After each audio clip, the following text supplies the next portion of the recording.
ॐ अज्ञानतिमिरान्धस्य ज्ञानाञ्जनशलाकया चक्षुरुन्मीलितं येन तस्मै श्रीगुरवे नमः। गुरवे गौरचन्द्राय राधिकाय तदालये कृष्णाय कृष्णभक्ताय तद्भक्ताय नमो नमः। जन्मान्तरसहस्रेण समाराध्य वृषभध्वजम् वैष्णवत्तं लभे धीमान् सर्वपापक्षये सति। हरे कृष्ण कृष्ण कृष्ण हरे हरे, हरे रामो राम रामो हरे हरे। वराह पुराण का ये वचन है, जन्मांतर सहस्रेण समाराध्य वृषभध्वजम।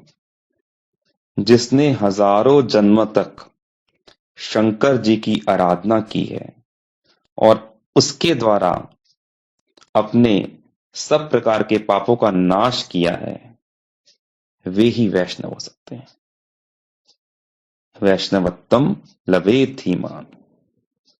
जही पर कृपा न करही पुरारी, सो न पाए मुनि भक्ति हमारी। जिस पर शंकर जी कृपा नहीं करते हैं, उसको हरि भक्ति की प्राप्ति नहीं होती है।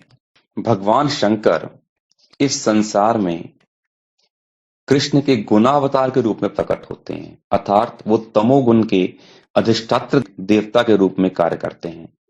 तो सृष्टि क्रम में उनका प्राकट्य कैसे हुआ?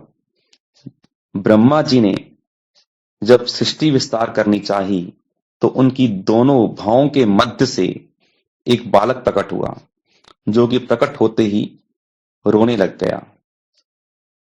तो ब्रह्मा जी ने उसका नाम रख दिया रुद्र, अर्थात रोने वाला। उन्होंने जब भूत प्रेतों की सृष्टि करनी आरंभ कर दी, तब ब्रह्मा जी ने उनको इस प्रकार की सृष्टि करने से मना कर दिया और कहा, तुम तो अपना भगवान का भजन ही करो।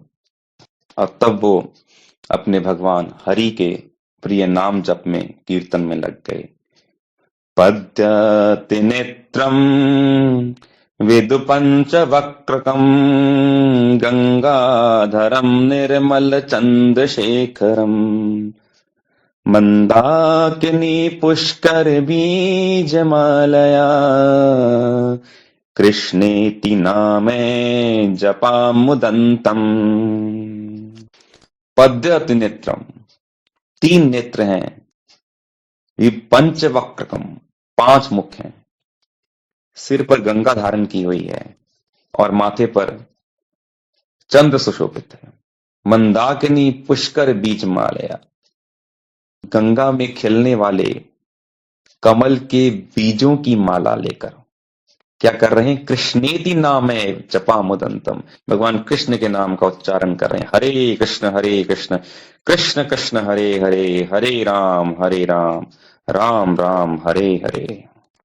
तुम पुनि राम राम दिन राती, सादर जपहु अनंग अराती।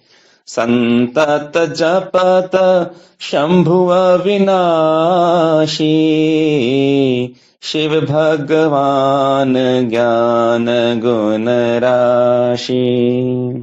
बड़े आदर सहित भवानी के साथ में शंकर जी दिन रात राम नाम का जप कर रहे हैं। संतत जपत शंभु अविनाशी, अविनाशी हैं, भगवान के समान शक्तिशाली हैं, परंतु फिर भी निरंतर जप कर रहे हैं बिना रुके। इस प्रकार से शंकर जी हमें भगवान के नाम के जप के लिए प्रेरणा दे रहे हैं। तो शंकर जी केवल नाम जप ही नहीं करते हैं, नाम का कीर्तन भी करते हैं और नृत्य भी करते हैं। बृहद भागवतामृत में प्रसंग आता है कि नारद जी जब शंकर जी से मिलने उनके सदाशिव धाम में पहुंचे, मुक्ति लोक से जो आगे है, तो वहां देखा कि वो भगवान संकर्षण की पूजा कर रहे हैं। और पूजा करने के बाद उन्होंने बड़े ही प्रेम में मत्त होकर अपने पार्षदों के साथ कीर्तन करना आरंभ कर दिया और साथ में बड़ा ही सुंदर नृत्य भी करने लगे। उनके नंदीश्वर आदि गण जप करते हुए गीत और वाद्य बजा रहे हैं, पार्वती देवी भी हाथ से ताली दे रही हैं और बीच में करताल बजा रही हैं। इस प्रकार से भगवान शंकर अपने गणों के साथ मत्त होके हरि नाम संकीर्तन में डूबे रहते हैं। ऐसे में उनको ये भी पता नहीं चलता उनका बागंबर कहाँ है, उनका त्रिशूल कहाँ है। धन्य है संकीर्तन प्रेमी भोलेनाथ। तो सृष्टि के मुख्य कार्यों में शंकर जी का कार्य विध्वंस का है, प्रलय का है। प्रलय दो प्रकार की होती है। एक तो ब्रह्मा जी की रात्रि आरंभ होने पर ब्रह्मा जी के हर दिन को प्रलय होती है, जिसमें सारी सृष्टि सुप्त अवस्था में चली जाती है। और दूसरी प्रलय होती है जब ब्रह्मा जी की 100 वर्ष की आयु पूर्ण होती है, तब प्रमुख प्रलय होती है जिसमें सारी सृष्टि विलीन हो जाती है। भागवतम के पंचम स्कंद के 25वें अध्याय में वर्णन मिलता है कि जब ब्रह्मा जी के 100 वर्ष पूरे होते हैं, उस समय पूर्ण प्रलय का समय आता है और तब पृथ्वी को अपने फनों पर धारण किए हुए भगवान अनंत देव, जो कि वास्तव में संकर्षण ही हैं, उनको हल्का सा क्रोध आता है और उनकी भौं के बीच में से रुद्र प्रकट होते हैं। ये रुद्र अपने हाथ में त्रिशूल लिए होते हैं। ये त्रिनेत्र रुद्र 11 रुद्रों का स्वरूप होते हैं। इनके द्वारा सृष्टि का विध्वंस होता है। अब हम चर्चा करते हैं शिवजी की क्षेत्रपाल सेवा के बारे में, यानी द्वारपाल के रूप में सेवा। परम वैष्णव शिवजी ने भगवान कृष्ण के सारे धामों में क्षेत्रपाल यानी द्वारपाल की सेवा ग्रहण कर रखी है। दीनता ही वैष्णव का आभूषण है और परम वैष्णव शंभु में वह परिपूर्ण मात्रा में विद्यमान है। हम देखेंगे जगन्नाथपुरी धाम के रक्षक या क्षेत्रपाल हैं श्री लोकनाथ महादेव। मथुरा के रक्षक हैं श्री भूतेश्वर महादेव। कामेवन के रक्षक द्वारपाल हैं श्री कामेश्वर महादेव। गोवर्धन के रक्षक द्वारपाल हैं चकलेश्वर महादेव। नंदगांव के रक्षक महादेव है नंदीश्वर महादेव। राधा कुंड के रक्षक महादेव है वनखंडी महादेव और वृंदावन के रक्षक द्वारपाल हैं गोपेश्वर महादेव। इसमें भी जो गोपेश्वर महादेव हैं उनको मूल सदाशिव रूप समझना चाहिए और बाकी महादेव उनके अंश। इस प्रकार से द्वारपाल प्रवेश के पहरी की सेवा इन्होंने वैकुंठ धामों में भी ले रखी है। 14 लोकों से बना हुआ यह ब्रह्मांड है। ऊपर के 7 लोक भू भुव स्वह मह जन तप सत्यलोक और नीचे के लोक अतल वितल सुतल तलातल महातल रसातल और पाताल। ये 14 लोकों से बना हुआ ब्रह्मांड, जिसके नीचे बहती है वैतरणी नदी और उसके परे नरक है। और इस ब्रह्मांड के ऊपर बहती है विरजा नदी। उस विरजा नदी के ही कारण समुद्र में हजारों ब्रह्मांड घूम रहे हैं। इस विरजा नदी के पार आरंभ होता है मुक्ति क्षेत्र, मुक्ति धाम। सिद्ध लोकस्तु तस्मे पारे यत्र वसंती ही सिद्धा ब्रह्म सुखे मग्ना दैत्याश हरिना हता। जिन दैत्यों को भगवान द्वारा मार दिया जाता है, वहां वो ब्रह्म सुख में मग्न होकर पाषाण रूप में विराजमान होते हैं। अब इसके बाद जो धाम आरंभ होता है वो है भगवान सदाशिव का धाम, शिवजी का धाम, शिवलोक। यह जो स्थान है यह भी विरजा का बिल्कुल किनारा है, मानो ये भी वैकुंठ धामों का द्वार है और वहां पर शिवजी विराजमान है। इसके बाद आरंभ होते हैं वैकुंठ लोक, जो कि नरसिंह वैकुंठ, नारायण वैकुंठ, वामन वैकुंठ। इस प्रकार से हर प्रकार के भगवान के अपने अपने वैकुंठ हैं। उनसे आगे आता है भगवान का साकेत धाम, उससे और ऊपर जाकर आता है भगवान का द्वारका धाम, और फिर अंत में आता है गोलोक वृंदावन धाम। तो इन सारे भगवदीय धामों, बैकुंठों के द्वारपाल के रूप में शंकर जी की सेवा है। बैकुंठ धामों के पास जो शिवलोक है, वहां पे सदाशिव और रमा देवी रहते हैं, जो कि सदाशिव भगवान कृष्ण का स्वरूप और रमा देवी लक्ष्मी का स्वरूप है। और यही सदाशिव शिव और पार्वती के रूप में ही यहाँ शिवलोक में विराजमान है। और इनका जो लोकल ऑफिस है, यानी संसार के अंदर जो इनका स्थान है, वो है कैलाश पर्वत या काशीपुरी। और जो मूल सदाशिव और रमा देवी के अंश रूपी शंभु और दुर्गा यहाँ काशी या कैलाश में विराजते हैं। ब्रह्म संहिता में धामों का वर्णन इस प्रकार से किया गया: गोलोक धामनी निज धामनी तले च तस्य देवी महेश हरिधामसु तेषु तेषु ते ते प्रभाव निचया विहिताश्च येन गोविंदमादि पुरुषम तमहम भजामि। गोलोक वृंदावन धाम सर्वोपरि धाम है, जिसके नीचे आकाश की तरह है ये, जिसके नीचे सबसे पहले आरंभ में नीचे आता है देवी धाम, यानी संसार, ब्रह्मांड। उसके बाद आता है शिव धाम, देवी महेश हरि धामसु तेषु तेषु। शिव धाम जिसे हम बता रहे हैं सदाशिव जी का धाम, और उसके बाद हरि धामसु यानी अनंत बैकुंठ धाम, जिसमें साकेत इत्यादि सब धाम भी आ जाते हैं। तो पहले हमने समझा कि किस प्रकार से परम वैष्णव शिव जी, जो कृष्ण भक्ति के विरोधी हैं, उनकी वंचना करते हैं, उनकी सहायता नहीं करते हैं, और जो कृष्ण भक्त हैं उनके अपराधों को भी क्षमा कर देते हैं, और हरि भक्तों पर विशेष कृपा करते हैं। अब हम जानते हैं कि भगवान कृष्ण का शिव जी के प्रति कैसा अगाध प्रेम है। भगवान कहते हैं, कोई नहीं शिव समान प्रिय मोरे, अस पर तीत जहूं जानी भोरे। शिव जी के समान प्रिय मुझे कोई भी नहीं है। जो रामेश्वर के दर्शन करता है, वो शरीर त्यागने के बाद भगवान कहते हैं मेरे ही धाम में आता है। जो रामेश्वर दर्शन करही, ते तनु तज्जी मम लोक सिधरही। जो गंगा जल आन चढ़ावही, सो सायुज्य मुक्ति नर पाहि। जो उस पर गंगा जल चढ़ाता है, वो सायुज्य मुक्ति प्राप्त कर लेता है। जही पर कृपा न करे पुरारी, सो न पाओ मुनि भक्ति हमारी। जिस पर शंकर जी कृपा नहीं होती है, उसको मेरी भक्ति नहीं मिलती है, भगवान कहते हैं।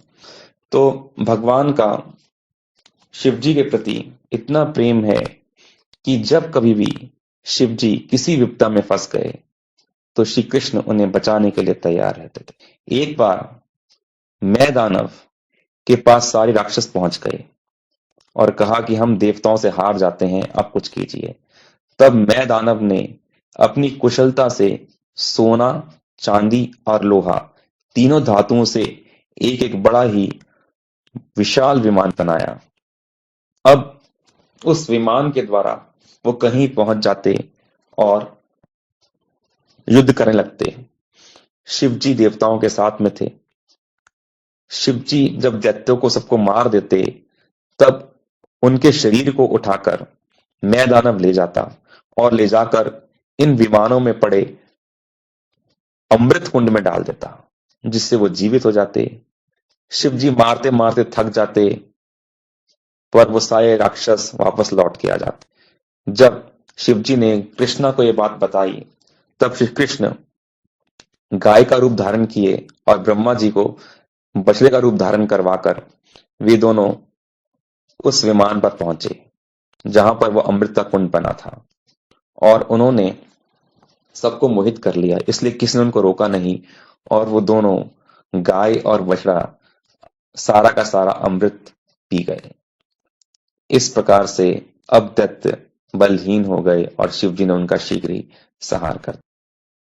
इसी प्रकार से नारद जी से शिव जी के आशुतोष होने की महिमा सुन के, अति शीघ्र प्रसन्न होने की महिमा सुनकर, वृकासुर नाम का एक असुर केदार क्षेत्र में आकर तपस्या करने लगा।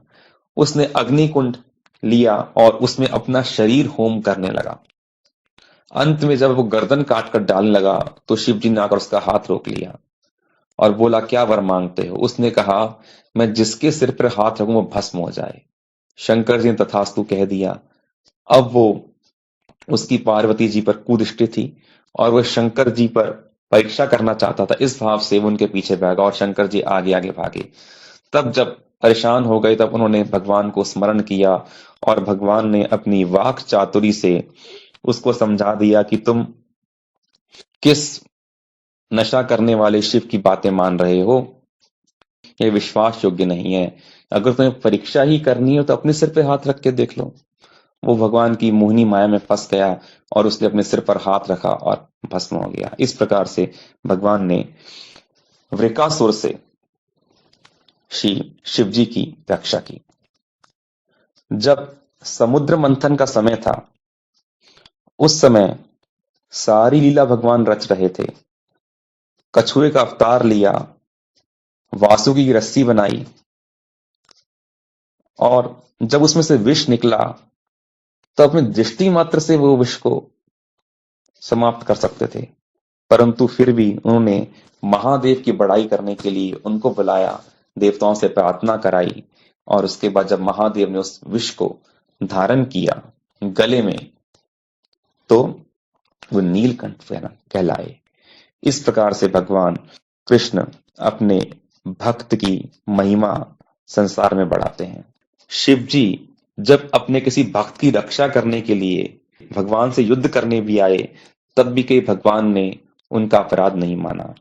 जब उषा अनिरुद्ध विवाह की बात पर विवाद हो रहा था, तो बानासुर और कृष्ण भगवान का युद्ध हुआ। उस समय बानासुर, जो कि शिवजी का भक्त था, उसकी तरफ से ही शिवजी लड़े और अंत में जब उसके मरने की स्थिति आ गई तो भगवान शिवजी ने भगवान कृष्ण से प्रार्थना की। भगवान ने उसको मारा नहीं, छोड़ दिया और बानासुर को शिवधाम भी प्रदान कर दिया। इसी प्रकार से जब भगवान सत्यभामा के साथ स्वर्गलोक से पारिजात हरण कर आ रहे थे, तब देवताओं के साथ में भगवान शिव को भी युद्ध करना पड़ा, परंतु फिर भी भगवान ने उसका बुरा नहीं माना। हम देखते हैं कि भगवान शिव कभी कभी वैष्णव तिलक धारण करते हैं, हाथ में माला लेते हैं और जप करते हैं, परंतु कभी कभी वो मुंडों की माला धारण करते हैं, शरीर पर भस्म लगाते हैं, कोई तिलक नहीं लगाते हैं, मृग चर्म पहनते हैं।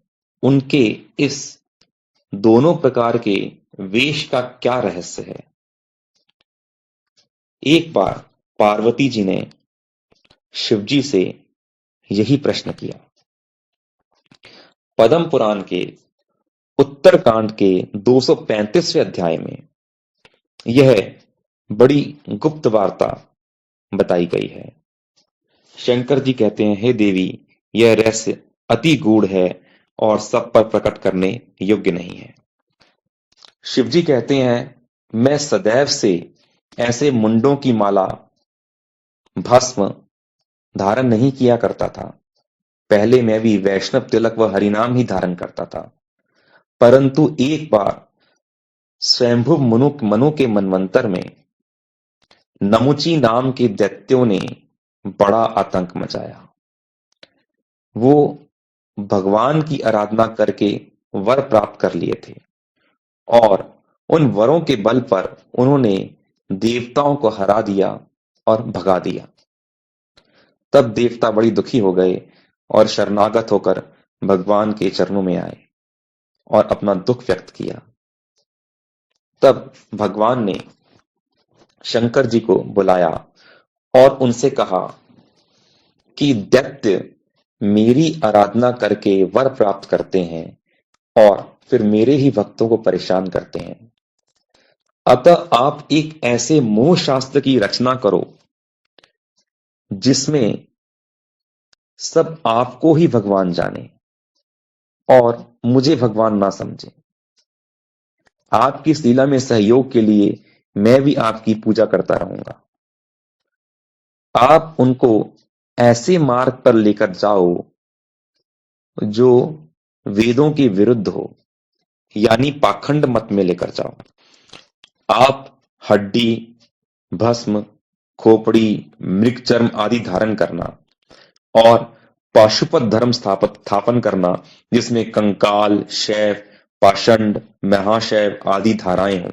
इस प्रकार से घोर तमोगुणी लोगों को भगवान बनकर आप संभालना और हमारे भक्त को सुख से रहने देना। पद्म पुराण के उत्तरखंड के 42वें अध्याय के 110वें श्लोक में आता है, स्वगमा कल्पे सत्वान चनान मद्दि मुखान करो मांच गोपयेन स्यात् सृष्टि रेशोतरोतरा। बहिर्मुख लोगों की सृष्टि बढ़ाओ।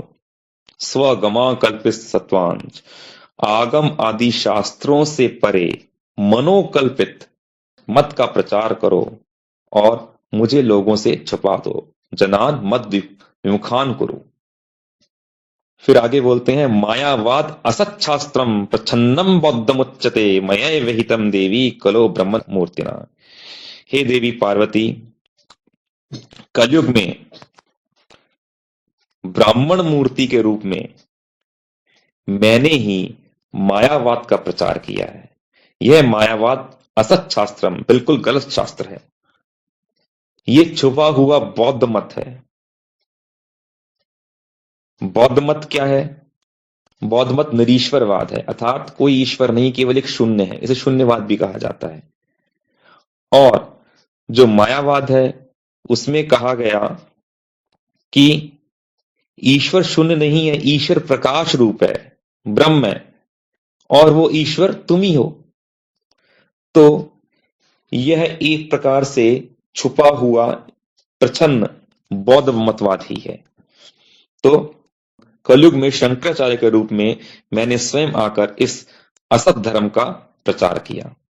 शिवजी आगे कहते हैं, तम आराध्यथा शंभु गरिष्यामि वरम सदा द्वापरादो युगे भूत्वा कल्यामानुषादिषु। मैंने भगवान होकर भी असुरों को मोहित करने के लिए दूसरे देवी देवताओं की आराधना की है। उसी प्रकार से मैं आपकी भी आराधना करके आपसे वर प्राप्त करूंगा। यह वास्तविक बात है। हम देखते हैं महाभारत में औपमन्यु उपाख्यान आता है, जहां कृष्ण और जामवंती को पुत्र नहीं था। तब कृष्ण ने शिवजी की आराधना की और तब उन्हें प्रसन्न होकर वर दिया। तब उन्हें पुत्र जाम्ब की प्राप्ति हुई।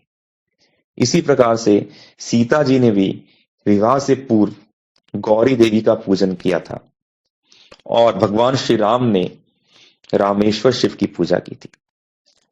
तो शंकर जी कहते हैं, मुझे हरि ने भगवान विष्णु का विष्णु सहस्त्रनाम और अपना मंत्र प्रदान किया।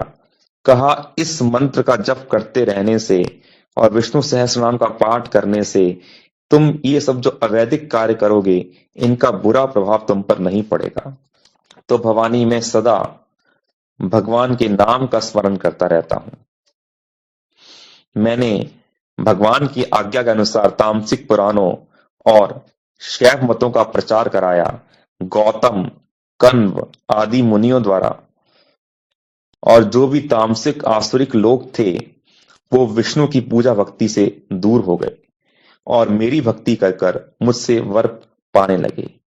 मैं उनको वर देता, उससे उनकी ताकत बढ़ती, अहंकार बढ़ता और वो अच्छे कर्मों से दूर रहते और शीघ्र ही इस प्रकार से वो बुरे कर्मों में फंसने के कारण, पाषंडी होने के कारण देवताओं से परास्त हो गए और इसी पाषंड मत पर चलकर वो सारे नरक पहुंचने लगे। तभी श्रीमद् भागवत में भृगु मुनि का श्राप है, भवद्धरा ये चतान समनुवता पाषंडिनोस्ते भवन्तु सत शास्त्र परिपंथिना।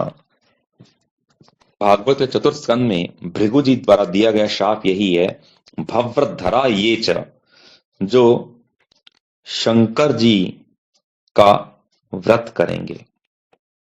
आगे कहा ये चतान समनुव्रता, या उनका किया हुआ आचरण करेंगे, अर्थात तंबाकू, गांजा, भस्म, हड्डी, खोपड़ी, ये सब जो धारण करेंगे वो पाखंडी हो जाएंगे। पाखंडिनो अस्ति भवन्तु सत शास्त्र परिपंथिना, वैदिक धर्म का परित्याग कर देंगे। तो इस प्रसंग से हम समझ पाए किस प्रकार से शंकर जी भगवान के अति प्रिय हैं। असुरों को मोहन करने का कार्य भी शंकर जी के द्वारा किया जा रहा है, जो कि निश्चित रूप से बड़ा ही कठिन कार्य है, क्योंकि एक भक्त के लिए इस प्रकार का कार्य करना बड़ा ही कष्टप्रद है। तो इस रहस्यमय प्रसंग को जानने के बाद बुद्धिमान मनुष्य को शंकर जी के भस्म रमाए स्वरूप, हड्डियां पहने स्वरूप की चिंता में नहीं लगना चाहिए, उसके भजन में नहीं लगना चाहिए, बल्कि शंकर जी के वैष्णव स्वरूपों में अपने मन को नियोजित करना चाहिए। उनके बताए भगवान के नाम संकीर्तन के मार्ग को ही विशेष रूप से पकड़ना चाहिए। सहस नाम सम सुन शिव बानी, जपी जेय पिया संग भवानी, महिमा जासु जान गान राउ, प्रथम पूजियत नाम प्रभाव।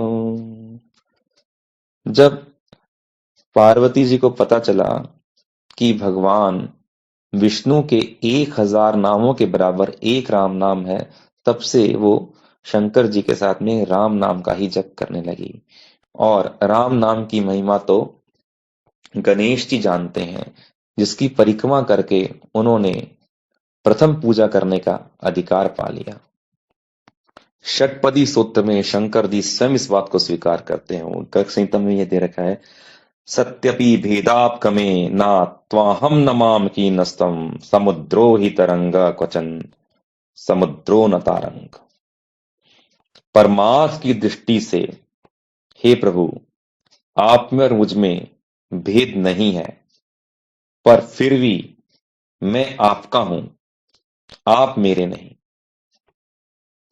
क्योंकि समुद्र की तरंगें होती हैं, तरंगों का समुद्र नहीं।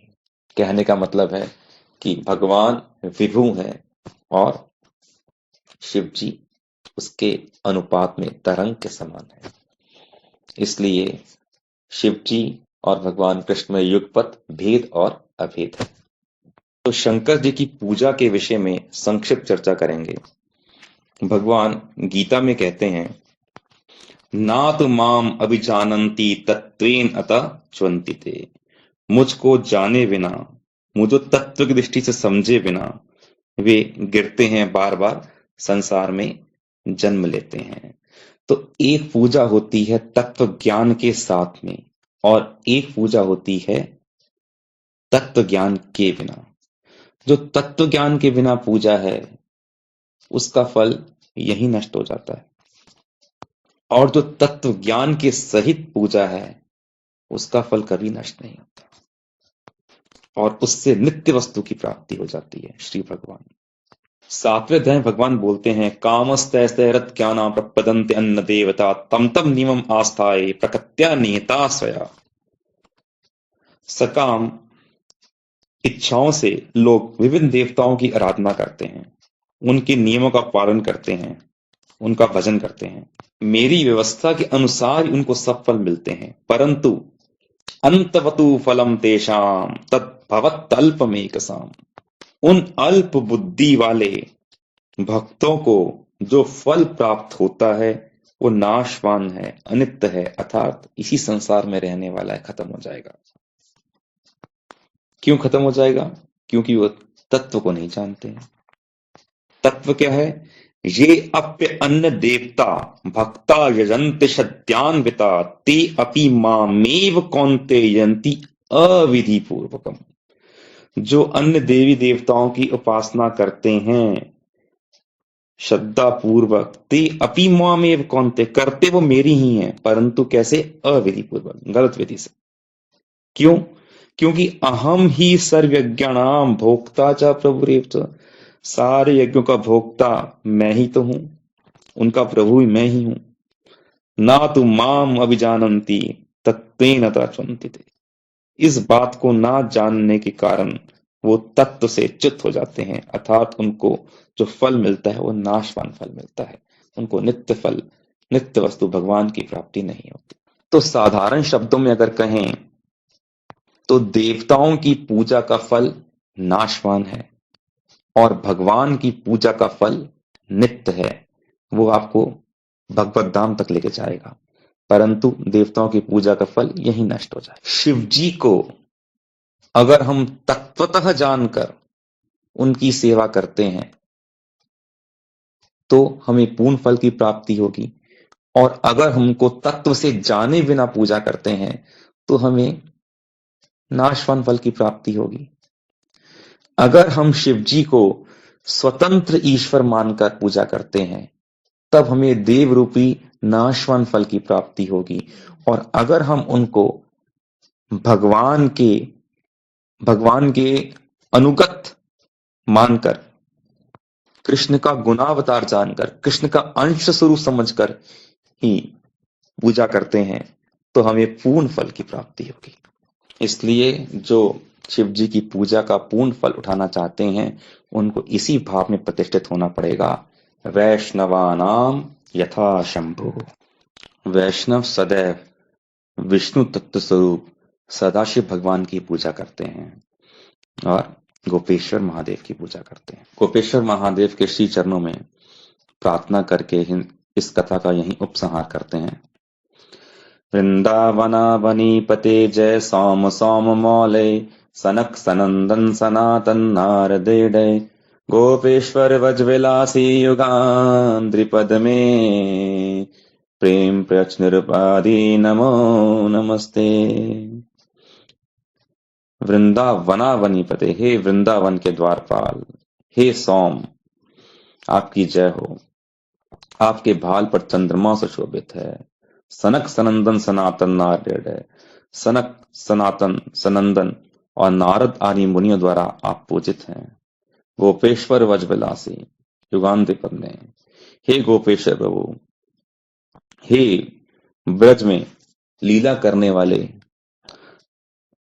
युगल श्री राधा कृष्ण के चरणार विंद में प्रेम प्रदान कीजिए। प्रेम प्रश्न निरुपादि नमो नमस्ते। आपके श्री चरणों में हम सबकी तरफ से बारंबार प्रणाम है, बारंबार प्रणाम है। वांछा कल्पतरुभ्यश्च कृपा सिन्धुभ्य एव च पत्तानां पावनेभ्यो वैष्णवेभ्यो नमो नमः। हरे कृष्ण कृष्ण कृष्ण हरे हरे, हरे राम राम राम हरे हरे।